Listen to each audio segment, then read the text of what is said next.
제79회 광복절을 앞두고 일제강점기를 다룬 다큐멘터리 영화 한 편이 개봉했습니다. 오사카 방적 공장에서 일했던 조선인 여공들의 이야기를 담은 영화인데요. 그동안 역사적으로 제대로 조명되지 못한 문제를 정면으로 다뤘다고 합니다. 먼저 영상 보고 오겠습니다. 자, 우리 여공들이여, 오늘 일과 할 말 해보자. 밤중에 한밤중 깊은 잠 들 때 잠을 깨우는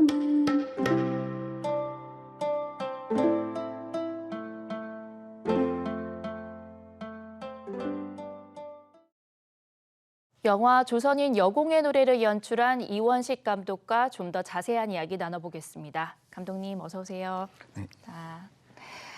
강제징용이나 이 위안부 문제는 좀 잘 알려져 있는 편인데 이 조선인 여공 문제는 좀 낯설게 느껴집니다. 영화를 어떻게 제작하시게 됐을까요?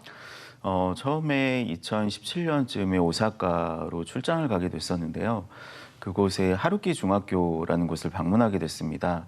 그런데 중학교 담벼락에 주기적으로 십자가가 박혀 있는 것을 알게 됐고요. 보게 됐고 도대체 왜 중학교 담벼락에 그것도 일본의 중학교에 십자가가 박혀 있을까라는 의문과 또 궁금증을 갖게 됐습니다. 그래서 한국과 일본의 자료를 찾아보면서 공부하다 보니까 사실은 그 담장, 중학교의 담장은 조선인 여공들이 일했던 방적 공장의 담장이었고 십자가는 사실 십자가가 아니라 조선인 여공들이 도망가지 못하게 철조망을 감았던 오래된 철틀이었다는 사실을 알게 됐습니다. 그리고 더욱이 그곳에 갇혀서 이제 일을 했던 조선인 여공들이 10대에 너무 어린 소녀들이라는 사실을 알게 되면서 이 이야기들이 많이 알려지지 않은 사실에 또 주목하게 되면서 영화를 제작하기 시작했습니다. 네, 이런 여공들의 숫자도 좀 적지 않았다고 들었는데요. 어째서 지금까지 좀 잘 알려지지 않았을까요? 강제징용이나 또 일본군 위안부 문제 같은 경우는 이제 많은 학자나 또 많은 분들이 이제 연구를 하시고 또 많은 증언 자료들이나 기록들이 남아 있는 반면에 조선인 여공들에 관한 기록들은 사실 민중의 역사이기도 하고 또 강제징용하고는 달리 모집인에 속아서 가긴 했지만 자발적인 이주와 또 이민의 역사였기 때문에 상대적으로 덜 알려지게 될 수밖에 없었고 또 연구가 부족했기 때문에 그렇게 된 것 같습니다. 네. 네, 이 영화 제목인 조선인 여공의 노래는 실제로 당시 여공들이 불렀던 노래라고요? 네, 자료를 조사하다 보니까 여공들이 당시에 이제 힘든 공장 생활을 이겨내기 위해서 노동요를 불렀다는 사실을 알게 됐고, 그 노동요의 가사가 기록으로 남아 있었습니다. 근데 하지만 이제 그 멜로디는 사실 기록에 남아 있지 않아서 이것들을 어떻게 관객들에게 좀 더 잘 전달할 수 있을까를 고민하다가 가사에 이제 음악 감독님이 작곡을 하셔가지고 조선인 여공의 노래를 만들게 됐고요. 그 노래를 통해서 또 당시 여공들의 애환과 또 삶의 그 현장들의 이야기들을 또 전할 수 있는 계기가 됐던 것 같습니다. 네, 그런데 이 이민자 신분이었던 조선인 여공들이 또 일본인을 위해서 파업을 한 적도 있고요. 또 같은 조선인인데 여공들을 괴롭힌 사람들의 이야기도 영화에 담겼다고요? 네, 일본인 식당 아주머니가 이제 조선인 여공들에게 잘 대해줬는데 회사에서는 이제 그런 것들이 불만이었기 때문에 그 일본인을 해고했습니다. 그런데 이제 조선인 여공들이 그 일본인 해고된 식당 아주머니를 위해서 복직시켜 달라고 해고를 철회해 달라는 데모 파업을 일으켰던 기록이 남아 있었고요.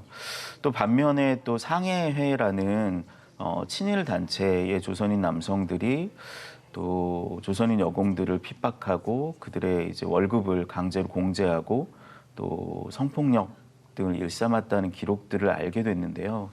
이 모두가 사실은 조선인 여공들에 관한 기록이고 또 남겨져 있는 이야기들이기 때문에 숨길 필요 없이 다 영화에 담는 게 맞다라고 생각했습니다. 네, 이 주체적이고 강인한 여공들이 이 제1동포 1세대가 된 건데 이번에 캐스팅된 배우들도 일본에서 활동하는 배우들이라고요? 네, 실제로 조선인 여공들의 이야기를 만들면서 그들의 이야기를 가장 잘 표현하고 또 증언을 낭독해 줄 분들을 이제 캐스팅하는 과정에서 제일 코리안으로 이제 오사카에서 연극과 또 여러 가지 작업들을 하고 있는 배우들을 알게 됐습니다. 또 그들이 가장 잘 표현할 수 있을 거라고 생각했고요. 그래서 그분들을 캐스팅하게 됐고요. 실제로 캐스팅된 분들 중에 이제 강하나 씨 같은 경우는 한국에서 일본군 위안부에 관한 영화에도 출연했기 때문에 또 시너지를 낼 수 있었습니다.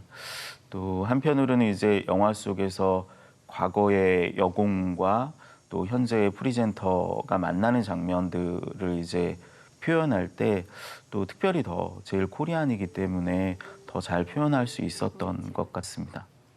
네, 영화는 수요일에 개봉을 했습니다. 이제 곧 광복절이기도 한데요. 이 영화를 통해서 관객들에게 좀 전하고 싶은 메시지 있을까요? 사실 조선인 여공의 노래는 100년 전 일본의 오사카로 가족을 지키기 위해서 돈을 벌기 위해 갔던 여공들에 관한 이야기입니다. 하지만 여전히 지금 우리가 사는 세계는 전쟁과 또 침략과 또 기근과 가난 등으로 인해서 많은 사람들이 고향을 떠나고 또 가족을 떠나고 또 어린 아이들이 돈을 버는 그런 일들이 여전히 우리가 사는 세계에선 일어난다고 생각합니다. 그렇기 때문에 100년 전에 있었던 조선인 여공들의 이야기는 단지 과거의 이야기가 아니라 지금을 사는 우리들의 이야기, 우리 세계의 이야기라고 생각했습니다.